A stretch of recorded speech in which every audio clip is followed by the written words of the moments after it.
नमस्कार। 8 मार्च आ रहा है। 8 मार्च जो कि साल में एक दिन तय कर दिया गया है कि ये औरतों का दिन है, औरतों के हिस्से का दिन है। 8 मार्च को वो भी आप पर प्यार लुटाएंगे जो कि बाकी 364 दिन आपकी शक्ल भी नहीं देखना चाहेंगे। वो भी आपकी तारीफ करेंगे जो आपके पीठ पीछे आपकी बुराइयां करते होंगे। है ना दिलचस्प? हमें हमारी ही रची दुनिया से एक दिन निकाल कर दे दिया, और वो भी एहसान की तरह कि जाओ, हमने तुमको ये दिन दे दिया। हर चीज के नकारात्मक और सकारात्मक पहलू होते हैं। आज पता नहीं क्यों लगा कि आज इस विषय में बात होनी चाहिए, क्योंकि महिला दिवस पे कार्यक्रम भी बहुत देखे हैं और महिला दिवस के नाम पर होने वाले तमाशे भी बहुत देखे हैं। एक सवाल ये बनता है कि हम जब तक दूसरों के नजरिए से अपने लिए फैसले करेंगे, क्या हमें वाकई आजाद कहा जा सकता है? मुझे नहीं लगता। एक बार अपनी जिंदगी को उठा कर देखिएगा, अपने रोजमर्रा की जिंदगी को उठाकर देखिए और सोचिए कि वो कैसी गुजर रही है और कैसे गुजर रही है। धर्म कोई भी हो, मजहब कोई भी हो, औरतों को कोई भी चीज आसानी से नहीं मिली। हमें शुक्रिया करना चाहिए हर उस पहले व्यक्ति का, हर उस पहली महिला का जिसने आवाज उठाई। पहली बार ना कहना ये इतना आसान नहीं होता। बहुत साहस लगता है, बहुत हिम्मत लगती है जब आप एक पूरे सिस्टम के सामने तनकर खड़े होते हैं और कहते हैं कि मैं आपकी बात नहीं मानूंगी या नहीं मानूंगी, जो भी है। बहुत हिम्मत लगती है। आज लड़कियां या औरतें जिस मुकाम पर हैं या जहां तक वो पहुंच सकी हैं, उसके पीछे वही हिम्मत है, वही ना कहने की हिम्मत है। अपने आप से पूछिए कि दिन में आप एक बार भी उसे कितना याद करती हैं या कितना सम्मान देती हैं। और पहली बार ना कहने का मतलब ये नहीं होता कि वो कोई महापुरुष या कोई महानायिका ही होगी। अपने घर में आसपास देखिए, आपके घरों में देखिए, क्या पता आप जिस मुकाम पर खड़े हैं वहां तक लाने के लिए किसी को पहली बार ना कहने की कीमत आइसोलेशन के रूप में चुकानी पड़ी हो। आजादी ऐसे नहीं आती, बहुत मुश्किल होती है। अभी तो भारतीय जो संविधान है उसमें महिलाओं को लेकर बहुत सी बात की जाती है, बहुत से कानून, बहुत से अधिकार दिए जाते हैं। इसके बावजूद आपराधिक घटनाएं रुकने का नाम नहीं ले रही हैं। क्यों? कभी सोचा है आपने? कभी सोचिएगा। और इसके पीछे आपको जो वजह नजर आएगी वो खुद पैट्रियार्की का वो टूल होगा जो आपको कंट्रोल करना चाहता है, या वो कंट्रोल करता है, प्रत्यक्ष नहीं तो अप्रत्यक्ष तरीके से। आज किसी को सीधे मारना पीटना या कुछ भी कह देना आसान बात नहीं है। तो आपको पता है एक तीसरा तरीका निकाला गया है, यानी आपको कुछ नहीं कहा जाएगा, आपसे बुरा व्यवहार भी नहीं होगा, लेकिन आपको आइसोलेट कर दिया जाएगा। ऐसा माहौल बनाया जाएगा, ऐसा वातावरण बनाया जाएगा कि अंत में आप तंग आकर खुद ही कह देंगे बहुत हो चुका और नहीं। कभी सोचिएगा कि डिप्रेशन में लोग क्यों जाते हैं, तनाव या अवसाद क्यों होता है। जब वजह जानेंगे तो उसके पीछे यही थोपा गया आइसोलेशन दिखेगा, और इसके पीछे वही ना एक कारण बनकर आएगा। आसान नहीं होता ना कहना, इसलिए सल्यूट कीजिए हर उस शख्स को जिसने हर गलत के खिलाफ ना कहा। और सबसे बड़ी बात, हम क्या खुद को लेकर, अपनी शख्सियत को लेकर, अपने एटीट्यूड को लेकर अपराध बोध से क्या घिरे हुए नहीं हैं? एक्चुअली मैं लड़कियों के साथ भी काम करती हूँ और यूथ के साथ भी काम करती हूँ, तो जो अनुभव मुझे हो रहे हैं वो कुछ ऐसा ही है। मैं क्या करूँ, मेरा तो रंग दबा हुआ है, मैं क्या करूँ, मुझे तो बोलना ही नहीं आता, मैं क्या करूँ, मेरे पास तो काम ही नहीं है। हम ना नहीं कह सकते। आप पहली नहीं हैं, आपके पास बहुत सी आज़ादी है, सोशल मीडिया का युग है, आप अपनी बात रख सकती हैं। ये अलग बात है कि इसके बाद आपको कीमत भी चुकानी पड़ सकती है, लेकिन इसका मतलब क्या ये है कि हम बोलना ही छोड़ दें, ना कहना ही छोड़ दें? ना कहिए।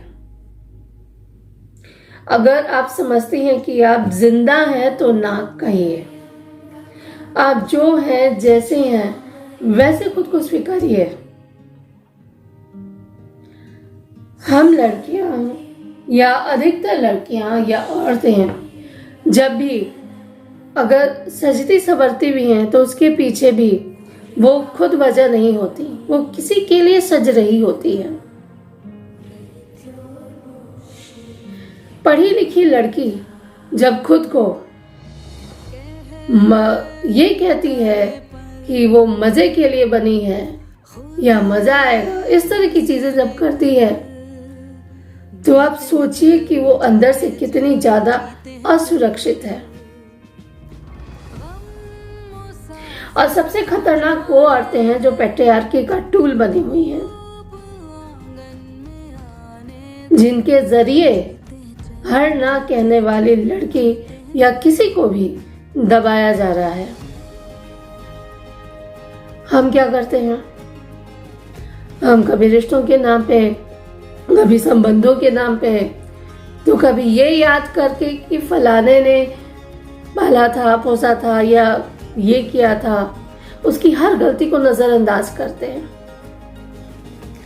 उसके हर अपराध को हम जस्टिफाई कर लेते हैं कि उसने जो किया सही किया, ऐसा होता है, ऐसा होना चाहिए। एक बार आईने में खुद को देखकर खुद से सवाल कीजिए कि आप ये डिजर्व करते थे? क्या आपका कोई अधिकार नहीं है? और अगर नहीं है तो जो व्यक्ति आपको कंट्रोल करने के लिए सारी हदें पार कर रहा है, वो अपराधी क्यों नहीं है? सिर्फ लॉज ही गलत क्यों है? अगर अपराध कोई एक करता है तो नियम भी सबके लिए बराबर होने चाहिए। वो पिता क्यों दोषी नहीं है जिसने अपनी बेटी को अपनी शान के लिए जिंदा जला दिया? वो भाई क्यों दोषी नहीं है जिसने अपनी बहन को कैद के पीछे डाल दिया? वो माँ क्यों दोषी नहीं है जिसने ये सब कुछ होते हुए देखा और मौन बनी रही? क्योंकि उसे अपने बेटों की इज्जत अपनी बेटी के सम्मान से ज्यादा प्यारी थी। तो इन माय व्यू वो बराबर के दोषी हैं, बराबर के अपराधी हैं और इसका कोई जस्टिफिकेशन नहीं हो सकता। और उससे भी खतरनाक वो महिला है जिसने टूल बनकर इन सब का साथ दिया। अभी आशा का केस हुआ है, वीडियो वायरल हुआ है, सब आरिफ को गालियां दे रहे हैं और उस व्यक्ति की आंख में शर्म तक नहीं है। ऐसा कैसे होता है? क्योंकि उसके पीछे ऐसी औरतें तनकर खड़ी होती हैं। इसके पीछे ऐसी औरतें तनकर खड़ी होती हैं और वहां से हिम्मत आती है। वो इस गुनाह के बराबर के जिम्मेदार है और उनको बराबर की सजा मिलनी चाहिए। हर ऐसी औरत जो पैट्रियार्की का टूल है। तो जब हम इस बार महिला दिवस मनाएं तो सबसे पहले उनको एक सैल्यूट कीजिए जिन्होंने पहली बार ना कहा। उन्होंने ना कहा इसलिए आप आज ऐसी जिंदगी गुजार रही हैं जिसमें आपके पास उड़ने के लिए आसमान है। आपके आसमान को तलाशने के लिए किसी को अपनी पूरी जिंदगी, अपना पूरा करियर, अपना पूरा भविष्य दफन कर देना पड़ा। वो एक पहला सच।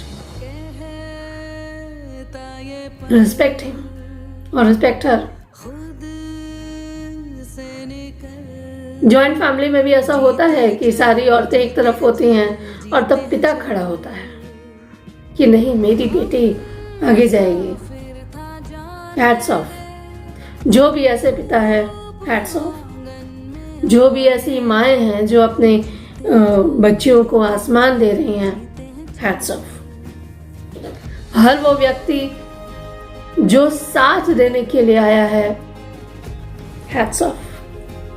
हर वो व्यक्ति जो रास्ते पर हो रहे हर गलत के खिलाफ तन कर खड़ा है, हैट्स ऑफ।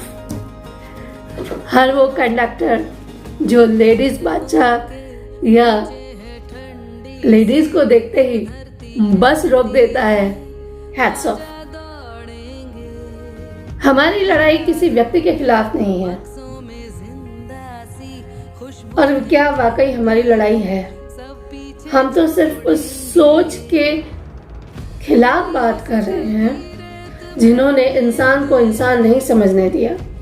पैट्रियार्की एक इंसान को जानवर में तब्दील कर देती है। वरना क्या एक पिता अपनी खोखली इज्जत के लिए उस बच्ची को या उस युवती को मार सकता है जिसे उन्होंने अपनी गोद में खिलाया है? नहीं कर सकता। लेकिन वो उसे ढोता है। और ये जो पैट्रियार्की का टूल बनने वाली औरतें होती हैं, वो अपनी इनसिक्योरिटी और अपना फ्यूचर सिक्योर करने के लिए दूसरी औरतों की जिंदगी दांव पे लगा देती हैं। और वो हर जगह है, घर से लेकर बाहर तक, बाहर से लेकर घर तक, दफ्तर से लेकर कॉलेज तक, कॉलेज से लेकर पड़ोस तक, तो जिस दिन हमने ऐसी औरतों को कंट्रोल करना शुरू कर दिया ना, हम आधी लड़ाई ऐसे ही जीत जाएंगे। वरना हमें जरूरत पड़ेगी बताने की कि हम हैं और जिंदा हैं। सकारात्मकता के साथ महिला दिवस मनाइए। जब तक सोच नहीं बदलती तब तक तो हमें महिला दिवस मनाना ही पड़ेगा। Nothing to do. जिस दिन आप सोच बदलेंगे, हमें बराबर का सम्मान देंगे, हमारी अहमियत समझेंगे, तब तक तो महिला दिवस मनाना पड़ेगा। तो दुआ कीजिए कि वो दिन जल्दी आए और एक बार फिर से हर उस पहले शख्स को सलाम जिनकी वजह से आज हम यहाँ हैं। बहुत बहुत धन्यवाद। ओम त्र्यंबकं यजामहे